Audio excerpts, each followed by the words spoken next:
ಬಹಳಷ್ಟು ಶ್ರೇಷ್ಠವಾದ ವೃತ್ತಿ. ಇದರಲ್ಲಿ ನಿಜವಾದ ನೊಂದಂಥವರಿಗೆ, ಅವರು ಬಡವರಿರ್ಬೋದು ಶ್ರೀಮಂತರಿರ್ಬೋದು, ಅವ್ರಿಗೆಲ್ಲರಿಗೂ ಸಹಕಾರ ಮಾಡ್ತಕ್ಕಂಥ, ಸಹಾಯ ಮಾಡ್ತಕ್ಕಂಥ ವೃತ್ತಿ. ಈ ವೃತ್ತಿಯಲ್ಲಿ ನಾವು ಪಾರದರ್ಶಕತೆ ಇಟ್ಕೊಂಡು ಎಲ್ಲರಿಗೂ ನಾವು ಒಳ್ಳೆಯ ದಾರದಲ್ಲಿ, ಸನ್ಮಾರ್ಗದಲ್ಲಿ ನಾವು ಕೆಲಸ ಮಾಡಬೇಕಾಗಿದೆ. ಜೊತೆಗೆ ಸರ್ಕಾರದ ಜವಾಬ್ದಾರಿಗಳು ಭಾಳಷ್ಟಿದ್ದಾವೆ. ಆ ಸರ್ಕಾರದಲ್ಲಿ ಏನು ಇವತ್ತು ಕುಂಠಿತಗೊಂಡಿದ್ದಾವೆ, ಕೃಷಿ ಇಲಾಖೆ ಇರ್ಬೋದು, ಅರಣ್ಯ ಇಲಾಖೆ ಇರ್ಬೋದು, ಅದನ್ನೆಲ್ಲ ಸದುಪಯೋಗಪಡಿಸ್ಕೊಂಡ್ರೆ ಮುಂದಿನ ಪೀಳಿಗೆಗೆ ಮತ್ತು ರೈತಾಪಿ ವರ್ಗಕ್ಕೆ, ವಿಶೇಷವಾಗಿ ಯಾರಿಗೂ ತುಳಿತಕ್ಕೊಳಗಿದೆ ಅವ್ರಿಗೆಲ್ಲ ಅನುಕೂಲ ಆಗ್ತದೆ ಅನ್ನೋ ನಿಟ್ಟಿನಲ್ಲಿ ನಮ್ಮ ಹಿರಿಯ ವಕೀಲರು ಹೇಳಿದ್ದಾರೆ. ಆ ನಿಟ್ಟಿನಲ್ಲಿ ನಾವು ಸಹ ಮುಂದಿನ ದಿನಗಳಲ್ಲಿ ಇವತ್ತು ನಮ್ಮ ಕಿರಿಯ ವಕೀಲರು ಏನು ಇವತ್ತಿದ್ದಾರೆ ಅವರೆಲ್ಲರೂ ಸಹ ಈ ವೃತ್ತಿಯಲ್ಲಿ ತಮ್ಮ ವೃತ್ತಿಯಲ್ಲಿ ಮುಂದೆ ಬರಲಿಕ್ಕೆ ಸಹಾಯ ಆಗಲಿಕ್ಕೆ ನಾವು ನುರಿತಂಥ ಹಿರಿಯ ವಕೀಲರನ್ನ ಕರ್ಕೊಂಡ್ಬಂದು ಅವರಿಗೆ ವಿಶೇಷವಾಗಿ ಉತ್ತಮ ಸಲಹೆಯನ್ನು ನೀಡೋದ್ರ ಮುಖಾಂತರ ವಕೀಲರ ಸಾಹಿತ್ಯ ಕೊಟ್ಟ ಅವರ ಬೆನ್ನೆಲುಬಾಗಿ ನಿಲ್ತದೆ ಮಾತನ್ನು ಸರಿ. ಇಂದು ರೆವಿನ್ಯೂ ಡಿಪಾರ್ಟ್ಮೆಂಟು ಇಲ್ಲಿ ಕೆಲಸಗಳು ಏನಾಗ್ತದೆ, ಹೇಗಾಗ್ತದೆ ಅಂತ ಹೇಳಿ ನಾವು ಪರೀಕ್ಷೆ ಮಾಡ್ತಿದ್ದೇವೆ.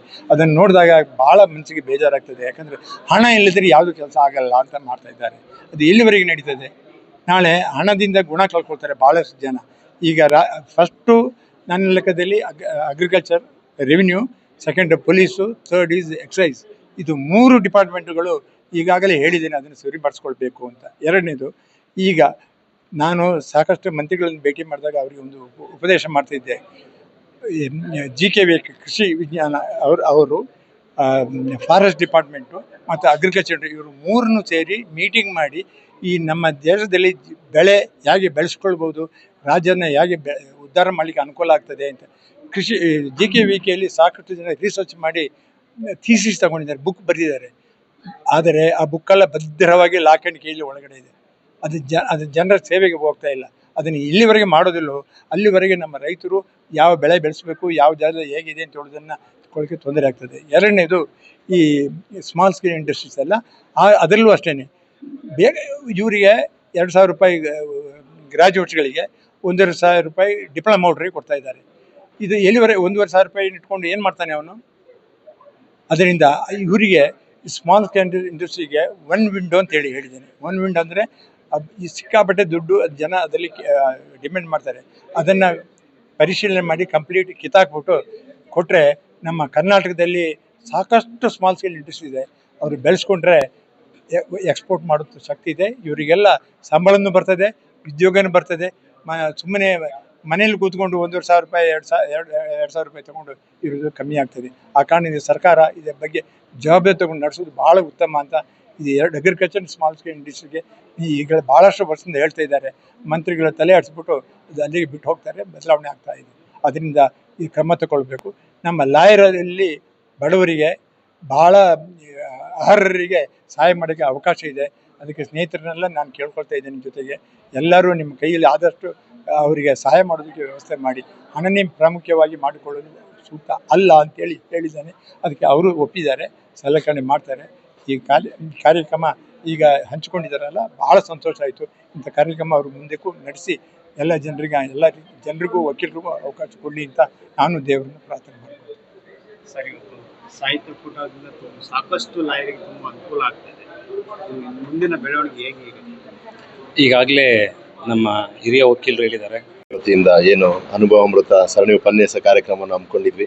ಶ್ರೀಯುತ ಹಿರಿಯ ವಕೀಲರಾದಂಥ MT ನಾಣಯ್ಯವರು ಈ ಒಂದು ಕಾರ್ಯಕ್ರಮವನ್ನು ತುಂಬ ಅಚ್ಚುಕಟ್ಟಾಗಿ ತಮ್ಮ ವಕೀಲ ವೃತ್ತಿಯಲ್ಲಿ ತುಂಬ ಪ್ರಕರಣಗಳನ್ನು ಅದನ್ನು ಹ್ಯಾಂಡ್ಲಿಂಗ್ ಮಾಡಿ ಸುಮಾರು ಒಂದು ಪ್ರಕರಣಗಳಲ್ಲಿ ನ್ಯಾಯವನ್ನು ಕೊಡಿಸುವಂಥ ಕೆಲಸ ಮಾಡಿಕೊಂಡು ಸುಮಾರು ಸುದೀರ್ಘ 50 ವರ್ಷಗಳ ಕಾಲ ವಕೀಲ ವೃತ್ತಿಯಲ್ಲಿ ನ್ಯಾಯಾಂಗಕ್ಕೆ ಸೇವೆ ಸಲ್ಲಿಸ್ತಾ ಬರ್ತಿರ್ತಕ್ಕಂಥ ಮೊದಲಿಗೆ ನಾಣಯ್ಯ ಸಾಹೇಬರಿಗೆ ನಾನು ಒಂದು ಧನ್ಯವಾದಗಳನ್ನ ಹೇಳ್ತೀನಿ.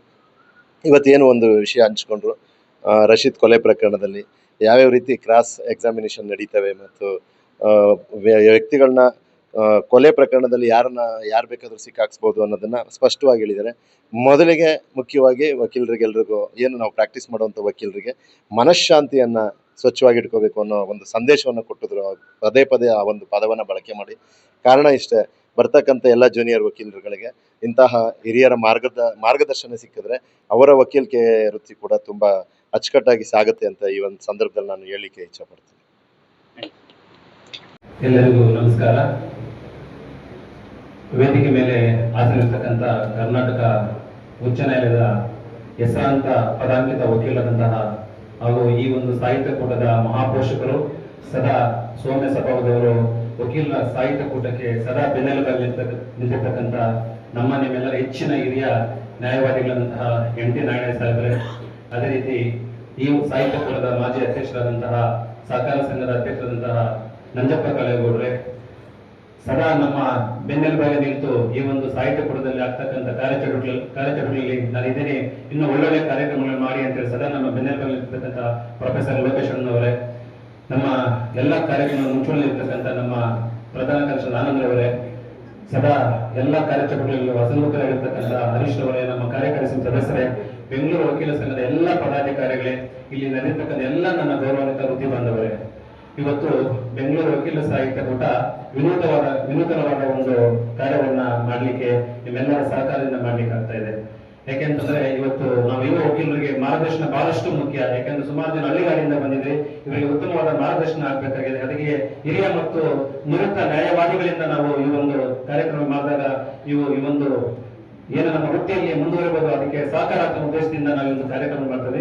ಕಾರ್ಯಕ್ರಮದ ಉದ್ದೇಶ ನಿಮ್ಗೆಲ್ಲ ಗೊತ್ತಿದೆ, ಈಗಾಗಲೇ ಪ್ರಧಾನ ಕಾರ್ಯದರ್ಶಿ ಎಲ್ಲ ವಿಚಾರ ತಿಳಿಸಿದರೆ ನೀವೆಲ್ಲರೂ ಸಹ ಕಾತರರಾಗಿದ್ದೀರಿ ನಮ್ಮ ಗೌರವಾನ್ವಿತ ನ್ಯಾಯವಾದಿಗಳ ಒಂದು ಮಾತನ್ನ, ಅವರ ಅನುಭವವನ್ನ ನೀವು ಸವಿಲಿಕ್ಕೆ.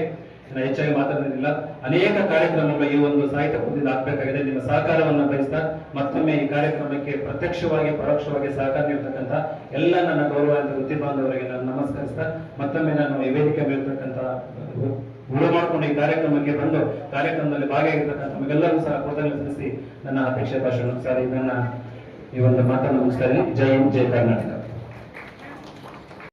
ವಿದ್ಯಾರ್ಥಿ ಜೀವನದಿಂದಲೂ ನಾಯಕತ್ವದ ಗುಣವನ್ನು ಬೆಳೆಸಿಕೊಂಡಿದ್ದ ಇವರು ರೇಣುಕಾಚಾರ್ಯ ಕಾಲೇಜಿನಲ್ಲಿ ಉಪಾಧ್ಯಕ್ಷರಾಗಿಯೂ ಮತ್ತು ಪ್ರಧಾನ ಕಾರ್ಯದರ್ಶಿಗಳಾಗಿಯೂ ಆಯ್ಕೆಯಾಗಿರುತ್ತಾರೆ.